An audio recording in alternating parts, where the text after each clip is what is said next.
light within my heart, light within my thoughts, light within my words. May one and all and everything, blessed and loved, ever be. Welcome. I am Sister Who. The challenge, I guess, is actually always with us, but within the current time that we're recording this episode, it seems that the government in the U.S. has shifted radically toward corporations, and one has to remember that the media itself is a corporation, and that when you embrace the corporate mindset, you are then looking at what is the bottom dollar, what creates profit, because corporations do not have the values that people have. They orient around profit.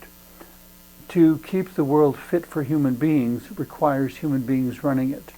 And so in that sense, it's up to all of us working together to make things work and to have governments and organizations and administration that best serves humanity.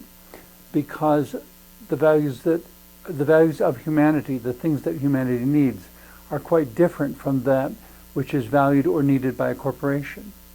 And so obviously all sorts of problems come up.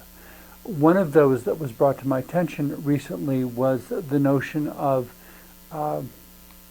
real or alleged pandemics. And I say real or alleged because it really depends on whose perspective you're looking at the whole problem from. From a corporate perspective, all that matters is profit or the economy, so it really doesn't matter how many people die or how many people don't. The question for a corporation is how can the people be best controlled? What I recommend, of course, is approaching things thinking of the individual people and what they need, and that when all these individuals get together, they form a community, intentionally or unintentionally. If they do so in a conscious, wise, deliberate fashion, they might form a really good community and be able to address any problem that arises effectively. When they abdicate their responsibility as citizens and allow somebody else to control them or manipulate them or feed them information that they really don't consider whether it's accurate or reliable information or not, at those points, the people begin to become what some have called sheeple, a combination of a sheep and a person, or sheep and people, that they become people who don't think, who don't make choices, who follow whatever directive they're given, and so forth. When we talk about pandemics, the first concern to me is that corporations can use these things, corporations and politicians. I don't know of any politician actually who will behave appropriately unless they're carefully watched. And so it's really important for the citizens of any country to watch their politicians, to take account of what is going on, and to keep those things in line. Someone suggested that Sister Who should only address spiritual issues, which seemed very strange to me because I don't look at the world as divided into all these neat little compartments, and that we deal with only this stuff in this area because that is what we are most concerned about, and that's what we're trying to control. Control itself is kind of a ridiculous illusion, but because there's so much in the universe that is totally beyond our control, and we simply don't have the knowledge and wisdom and the perspective that we would need to be able to control things effectively. It's what some people have called man trying to play God. When you try to decide how things should be and what they should be and how things should work, and you really don't have the understanding you need to make those choices. And so you wind up making choices that may work for some, but they reflect very badly on others. Someone challenged me once to think about religion, and I said, what you get in religion is that it is the one-size-fits-all kind of answer, the average answer. The problem with one-size-fits-all answers is that they don't really fit anyone all that well. When a crisis such as a pandemic of some sort or an epidemic occurs within human history, a brief aside, I'm reminded of a line from the movie The League of Extraordinary Gentlemen, in which Sean Connery is talking to a younger man, and he says to him, "You're probably too young to know this," because the young man trying to persuade him to come and help has just told him the world is in peril. And Sean Connery responds, as one of the characters in the movie, "You're probably too young to know this, but the world is always in some kind of peril." And I kind of laughed when he said that, but I had to agree. There's always something going on, but whether it's a crisis or not depends upon how close you're standing.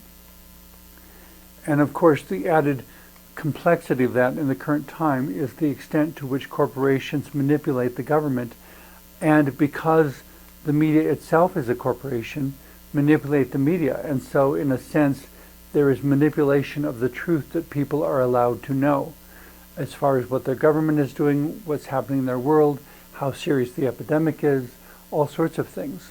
At the present time, there's a particular sort of epidemic going on. I don't know if it really is an epidemic or not, but it's a serious health concern. And I don't mean to trivialize it, because people have died from this. But the concern with any epidemic is to try to get accurate numbers and to try to figure out how serious this is, and then remember that for the one person who died, it's very serious. And it may be only one person out of a billion. And so in terms of the global population, it's not serious. In terms of that one person, there's a funeral to attend, and there is compassion to express, and that needs to be handled respectfully. And I don't mean to take anything away from that.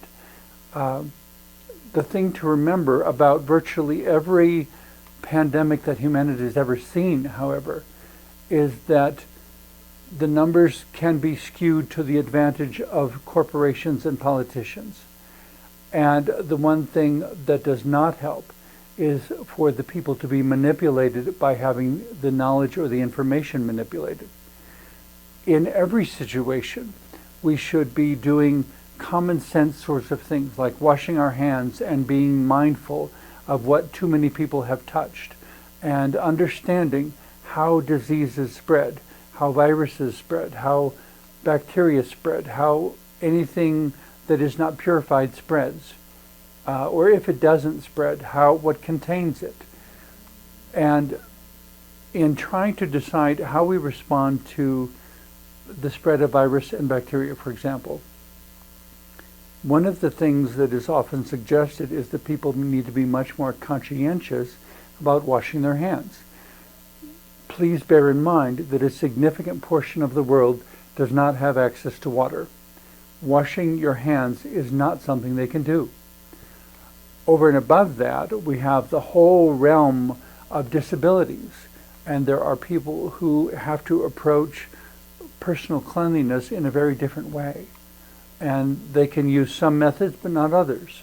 And so when we try to come up with solutions to any particular challenge, we have to find things that work for each person and understand that those may not be the same things, and allow for a spectrum of things to address the situation.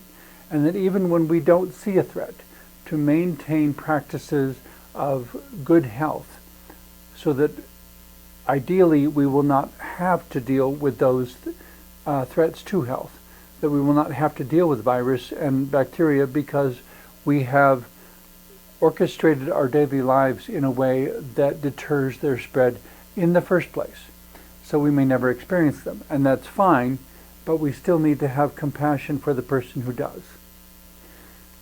The added quirk in the modern world, I guess, is that considering how many people have died from all these different diseases that have emerged at different times in human history, that parallel to all of that, we have the evolution of the automotive industry, cars, trucks, motorcycles, etc., highways, side roads, gravel roads, paved roads, all these different things that affect driving conditions.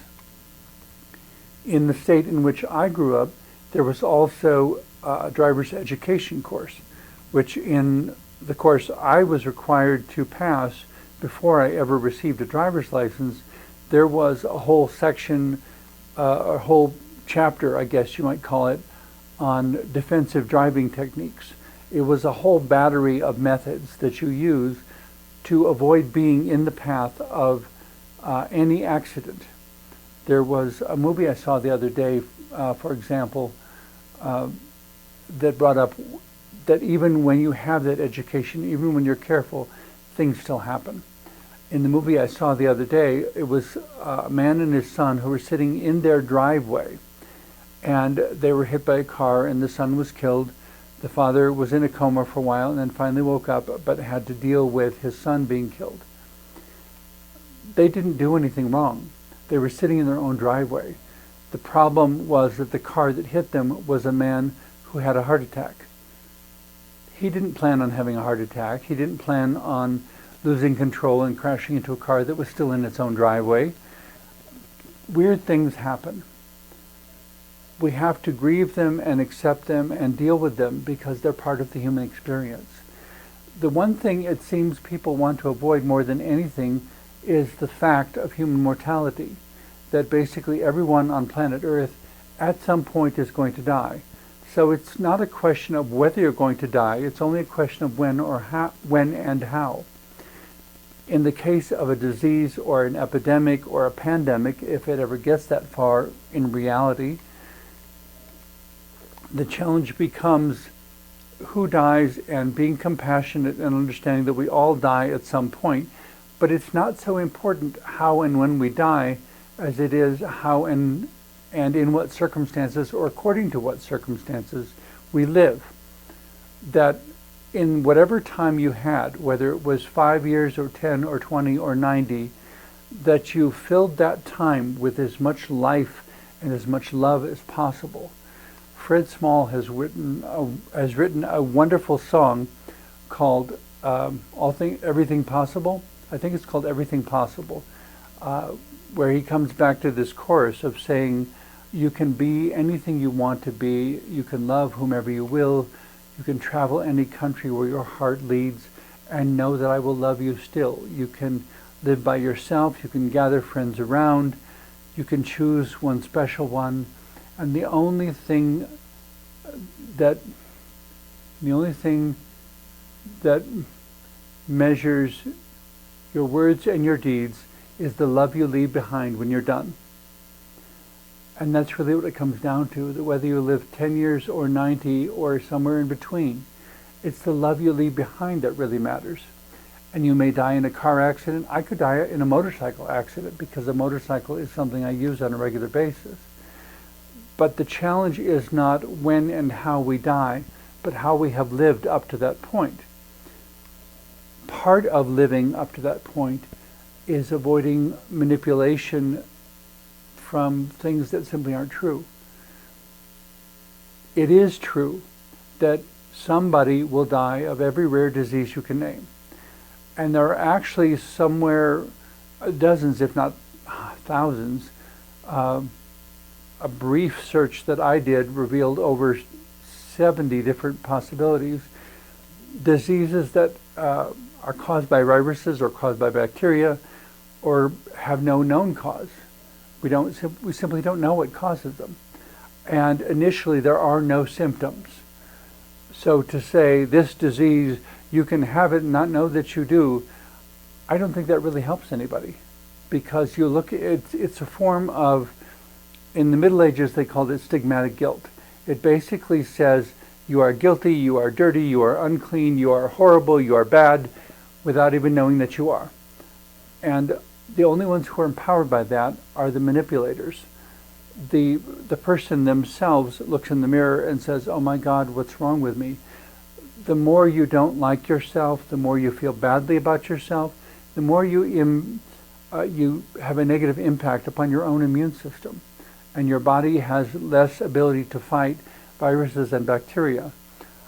I'm not a medical professional, and I don't claim to be, and I don't want to offer any advice that suggests that I am. But even as a common everyday person, as an interfaith minister, there is a certain amount of basics I understand about staying healthy. Things like washing your hands, things like being mindful of what other people have touched, things like remembering to wash the doorknobs and the door handles on a regular basis, remembering to wash the counters on a regular basis.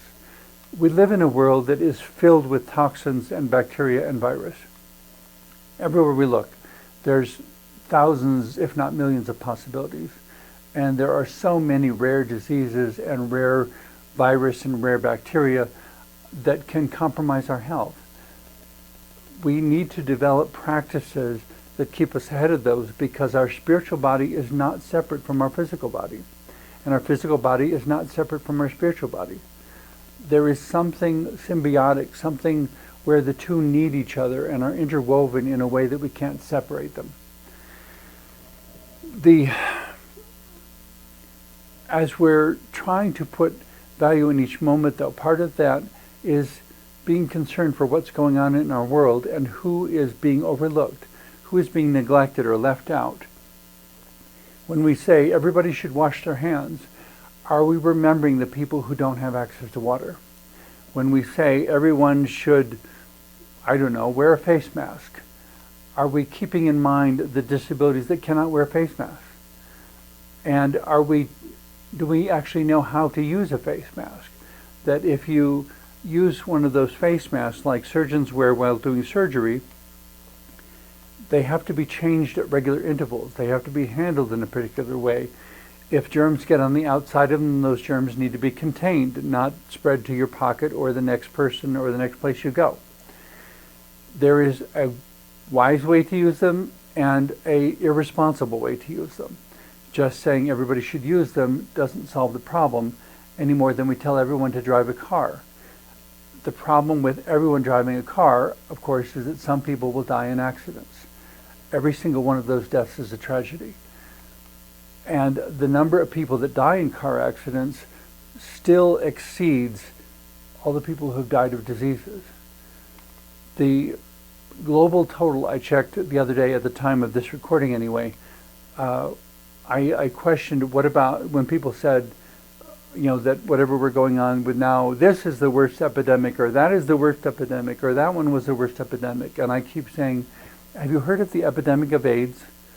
And they kind of look at me with this blank, deer in the headlights kind of stare, and don't know how to answer, because what a lot of people have forgotten is that the AIDS epidemic has never ended. There was a peak time when it was the most intense, but there are still new cases of people with AIDS and people with HIV. They're kind of lumped together, and I'm not sure exactly what the distinction between the two is, but they seem to be almost like Siamese twins.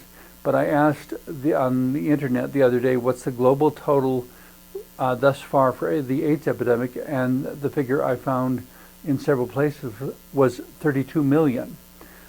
I don't know any disease in the entire history of humanity that has claimed 32 million people. What makes that all the more astonishing is that the number of people who have died in car accidents since the beginning of the whole automotive industry and the way humanity has gravitated in every place they could to driving cars, is that the number of people who have died in automobile accidents far exceeds the number of people who have died of AIDS. But because the figures are not put side by side, we don't think of it in the same way. We try to teach people driver's ed so that they are not the ones in the accidents. And still, every single day, all over the country, all over the world, there are people dying in car accidents. But we're not, in most cases, people are not pushing to eliminating cars in the same way that they may push to eliminate diseases. We're trying to learn to do it better. And the point I guess I'm coming back to is that as long as we live in the world, there will always be some way by which we die, and eventually we will. Everybody wants to die of old age, but of course that doesn't really answer the problem of overpopulation on the planet. Where are we going to put all these people? How are we going to feed them all? And at some point, as computers take over more and more jobs, we're going to have to orient human life around something other than what job do you do. We're going to have to perhaps move to the era or the thinking of Star Trek, created by Gene Roddenberry, in which it wasn't about your job anymore. It was about spending your life learning foreign languages and studying art and studying archaeology and all kinds of whatever it is that fascinates you. Some people want to investigate automotive things and figure out how to improve the automobile. Some people want to investigate computers and figure out how to write better programming. Some people want to investigate health concerns and figure out how we can, is there a way to stay ahead of every disease and every virus and every bacteria? And I guess I would say no, because even in the world of Star Trek, they would encounter new worlds where there would be a whole new set of virus and bacteria that they'd never encountered before. And trying to figure out how not to spread any of the viruses and bacteria to which the human race is immune to those people who may have no such immunity because they haven't ever been exposed to that before, or vice versa, to have some kind of decontamination chamber or something that manages to screen out all the viruses and bacteria that might be injurious to the person, and to not allow those to come onto the ship or to spread to the rest of humanity. And then encountering diseases and things for which there is no known cure yet, and how do we move toward a cure? But that question could be situated anywhere in time, because in every age that humanity has been, there have been diseases that were curable and those that were not. The thing to remember for all people of faith, and I guess weighs especially heavy on Christians, is that when Jesus reached out and touched lepers and healed them, there was no cure for leprosy. What Jesus in the biblical record understood is that giving love was more important than living a long life. And in the end, he, according to the biblical record, he wound up sacrificing himself for his people by proclaiming truth to the extent that people finally killed him. And it's amusing in that my life started out within the context of Roman Catholicism, that a great many saints were initially persecuted by the church and killed by them, and only after they were dead did the church turn around and canonize them and declare them saints. It seems to suggest that at one point in time, the church itself didn't understand. And at a later point in time, they did, and when they realized what a mistake they had made, they were so apologetic, so sorry for what they had done, that the only thing they could do at that point was to declare the person a saint and venerate them in some way. But of course the person wasn't around to see it. The additional problem with that, I think, is that on one hand you have a person who is asking questions and challenging the established order, and the established order normally doesn't respond very well to that. There's a certain fascination with normal, and some people might talk about structure, but what they're talking about is not so much any structure as their structure. And that's why I often tell people that dogmatism is the chief problem. And the essential definition of dogmatism is that there is only one right answer, and it's the one I'm about to tell you. Yeah, right. In any case, we live life, we are given each day to put whatever love and wisdom we can into the world. We don't know how long we'll live, if we'll be killed by a rare disease or a motorcycle accident, or if we'll die of old age, or if we'll come down with cancer. In spite of eating everything healthy and doing everything right, somehow we got cancer and nobody really knows how. The important thing in all of this comes back to that basic question: what kind of person will you show yourself to be? Will you show yourself to be a person who thinks for himself or herself? Will you show yourself to be a person of wisdom and love and kindness and compassion? A person who believes and trusts even those things which we cannot control or understand. And in the midst of not understanding, to still be an agent of love and an agent of growth. Someone who will reach out to the hurting one and say, I'm here with you. I'm not being totally reckless, but I'm also understanding that giving love is more important than living a long life. And if we don't have that sense of values, it seems Well, what comes to mind is Jimi Hendrix quote, the musician. Make sure I quote this right now. When the power of love overcomes the love of power, the world will know peace. And what that essentially comes back to, within my own time, I guess, is looking around, seeing how many people are aggressively pursuing power. They want power. Oh my God, do they want power? And the problem when they get the power is that they find themselves totally empty. And a lot of them wind up committing suicide because what they are left with is a life that isn't worth living. What makes life worth living, like Fred Small's song expresses, is the love that you leave behind.